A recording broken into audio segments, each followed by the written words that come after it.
Hi friends, welcome back to my channel. ఈరోజు మంచి breakfast recipe మీ ముందుకు తీసుకొచ్చానండి. ఇది లంచ్ బాక్స్లకు కూడా చాలా బాగుంటుంది. ఇది చింతపండు గొజ్జుతో అటుకుల్ని ఎలా తయారు చేసుకోవాలో చూపిస్తున్నాను. మనం పులిహోర చేసుకుంటాం కదా, చింతపండు పులిహోర, అదే మెథడ్లో ఇక్కడ నేను అటుకుల్ని యూజ్ చేసి ఈజీగా మీరు అర్జెంటుగా మార్నింగ్ టైం ఏమి తోచకపోతే అర్జెంటుగా చేసుకునే బ్రేక్ఫాస్ట్ అండి ఇది.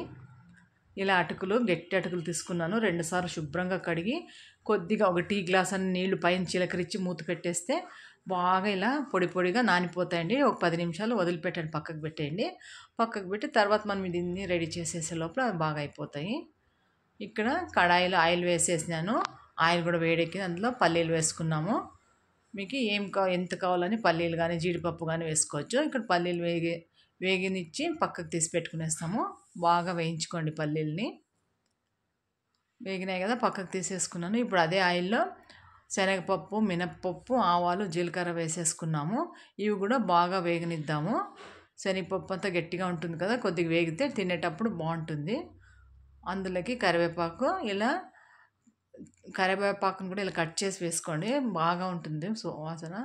అలాగే పచ్చిమిర్చి ఒక 2 వేసుకున్నాను, కట్ చేసుకొని నిలువుగా.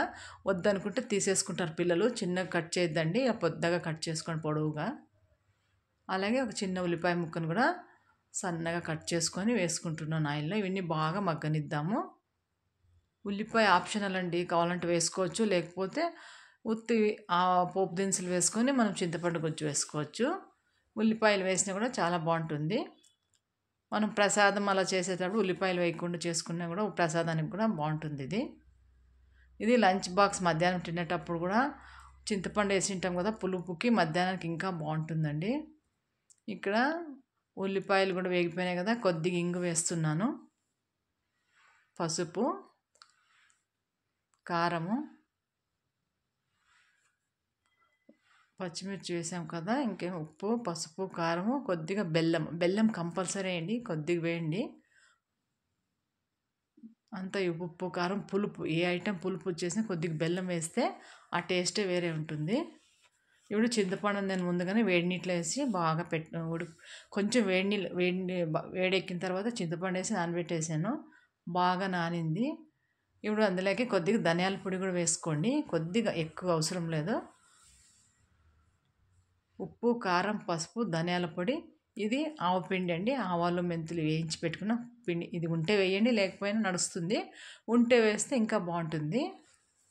కొద్దిగా వేసుకొని అంతా బాగా నూనెలోనే మగ్గనిద్దాము. మీడియం ఫ్లేమ్ పెట్టుకొని నూనెలో అన్ని మసాలాలు, కారము, ఉప్పు, పసుపు, ధనియాల పొడి, ఇంగు, అవన్నీ బాగా వేగించి మనము ముందుగా రెడీ చేసి పెట్టుకున్నాం కదా చింతపండు గొజ్జుని, అది కూడా వేసేసుకుందాము. నేను ఉప్పు కూడా ఇప్పుడే వేసేసుకుంటున్నాను, కరిగిపోతుందండి. నేను ఇక్కడ కల్లుప్పు వేస్తున్నాను కదా, నేను ఎక్కువ అన్ని వంటలకి కల్లుప్పే వాడతాను. ఈ వాటర్ వేసేయండి. చింతపండు గుజ్జు బాగా గుజ్జు తీసుకోండి. కొద్దిగా చింతపండు నానేసి నిమ్మకాయ సైజుకిన సగం అంతా, అన్నం బట్టి మీరు నానేసుకోండి. మీరు ఎంత అటుకులు వాడుతున్నారో దాన్ని బట్టి వేసుకోండి. బాగా ఇలా కలిపేసుకొని చింతపండు కూడా అందులో పిండేస్తే బాగా ఉడికేదాకా వదిలిపెడదాము. సేమ్ ఇదే మెథడ్లో మీరు ఇక్కడ నేను అటుకులు యూజ్ చేసాను కదా, అటుకుల ప్లేస్లో నైట్ మిగిలిన అన్నం కానీ, వేడి అన్నం కానీ చల్లార్చి ఇట్లా వేసేసుకుంటే మధ్యాహ్నం లంచ్ బాక్స్ కంటే చాలా బాగుంటుందండి. చింతపండు మొత్తం ఇలా పిండేసుకోండి, ఎక్కడ వేస్ట్ చేయకుండా బాగా పిండేసుకొని అంత ఇది చింతపండు గొజ్జు బాగా ఉడికి గట్టిపడాలి. అంతసేపు దాకా ఉడికించుకుందాం మనము.